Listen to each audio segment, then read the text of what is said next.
Hey student, this is Pooja Bhosle here. In today's lecture, we are going to continue the next point, that is price and output determination. In the last lecture, we have studied two important approaches of equilibrium point, right?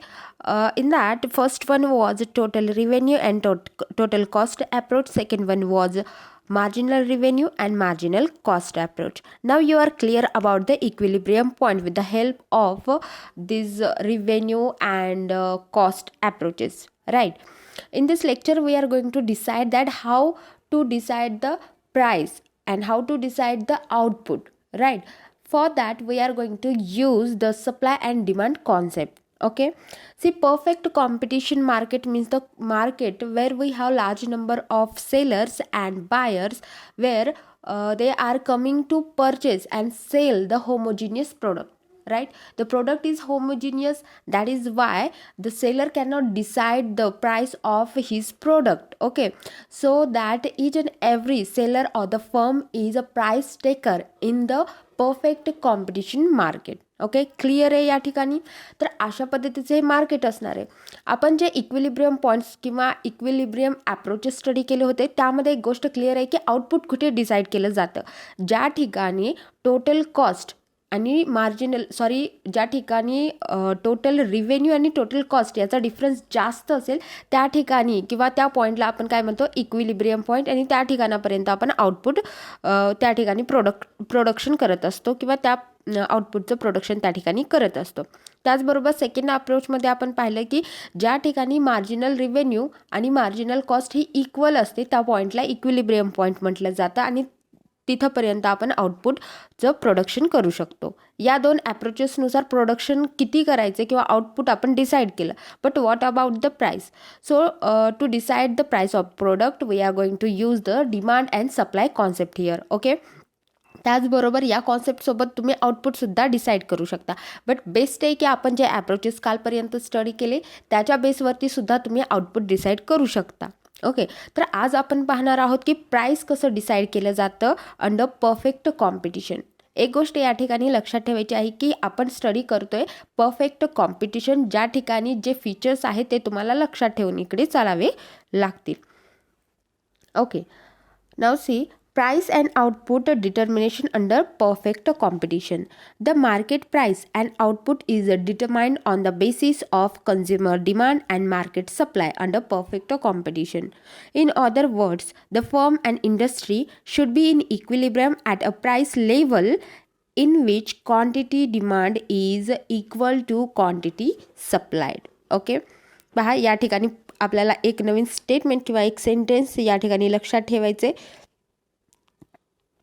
Equilibrium at price level in which quantity demand is equal to quantity supplied. Okay, they make a maximum profit if the firm and industry are in equilibrium. हे तर आपण study केलेलं आहे.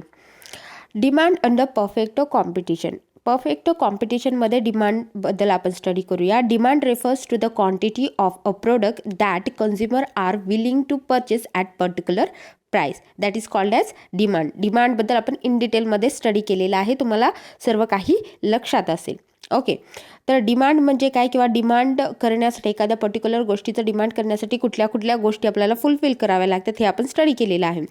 तर या ठिकाणी पाहू की अंडर परफेक्ट कॉम्पिटिशन काय.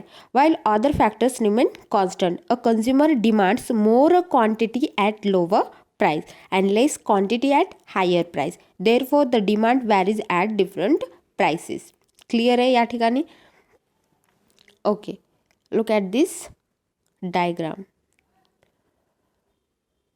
Okay, as shown in figure first. Okay, when price is OP, the quantity demanded is OQ. Clear आहे. ज्या ठिकाणी प्राइस ही आपल्याला OP पाहायला मिळते, इतकी प्राइस आहे, त्या ठिकाणी तुमचं डिमांड किती आहे तुम्ही पाहू शकता. या ठिकाणी OQ इतकं आपलं काय आहे, डिमांड आहे. प्राइस OP असताना डिमांड एवढे आपल्याकडे, right. When price increases to OP1, या ठिकाणी प्राईस वाढलेली आहे, तर या ठिकाणी डिमांड हे कमी झालेलं आपण पाहू शकतो. येते लक्षात.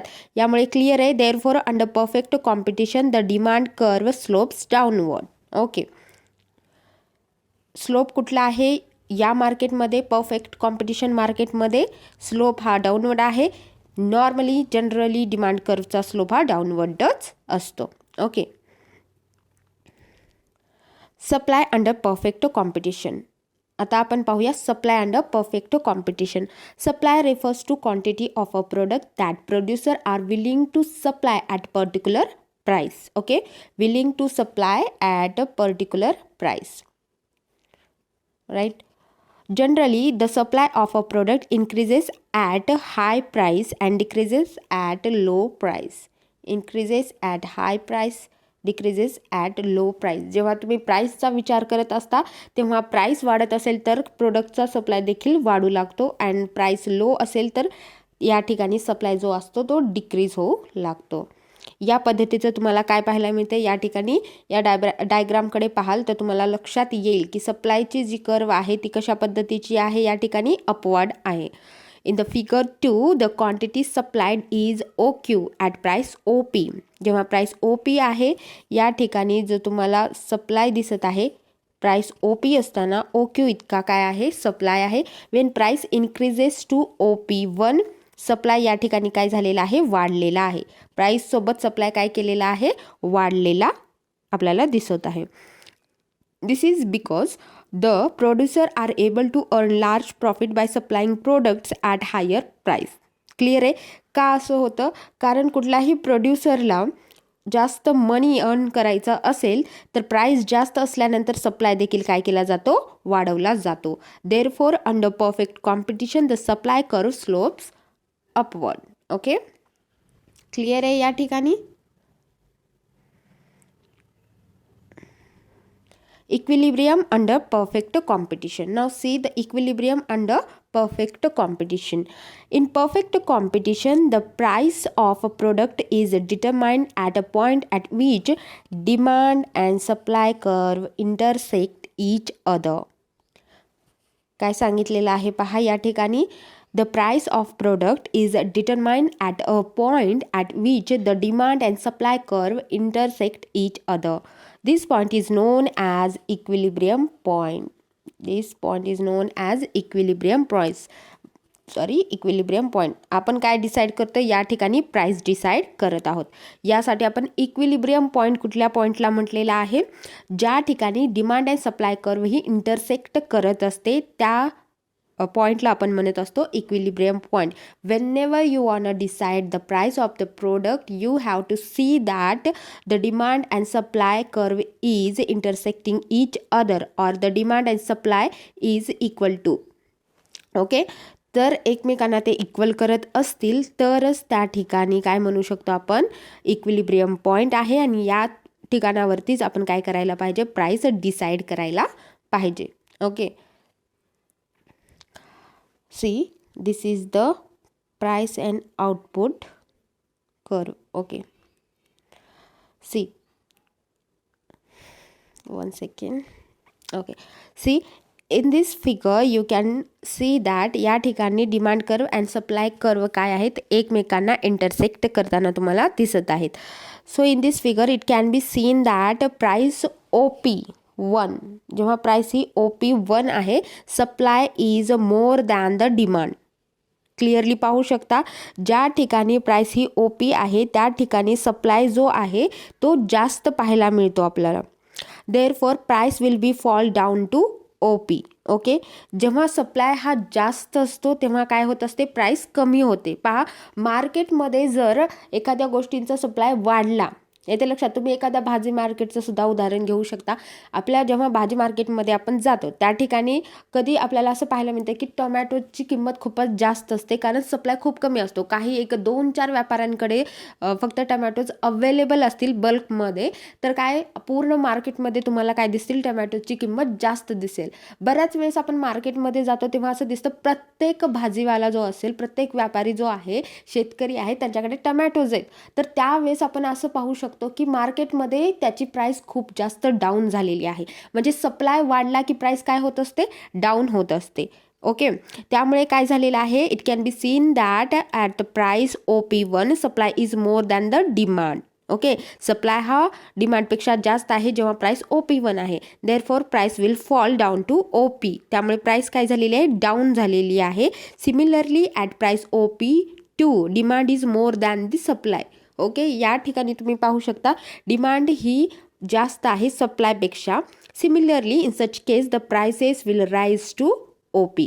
ओके, जेव्हा तुम्ही या दोन्ही पॉईंट्सची व्यवस्थित स्टडी कराल OP1 अँड OP2, काय झालेलं आहे, जेव्हा जेव्हा सप्लाय हा डिमांडपेक्षा कमी असेल तर काय होते, प्राईस वाढते. ज्या ठिकाणी डिमांडपेक्षा जास्त सप्लाय असतो त्या ठिकाणी प्राईस कमी होत असते.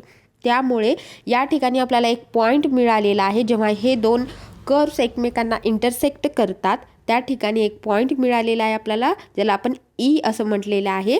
E is the equilibrium at which equilibrium price is OP.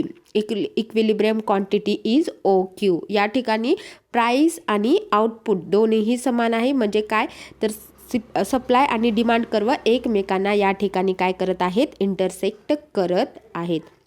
या पॉईंटलाच आपण काय करू शकतो, प्रोडक्शन करू शकतो. म्हणजे किती, OQ इतकं प्रोडक्शन करणं गरजेचं आहे आणि आपल्याला या प्रोडक्शनसाठी किंवा या प्रोडक्टसाठी प्राइस ही OP इतकं ठेवणं गरजेचं आहे.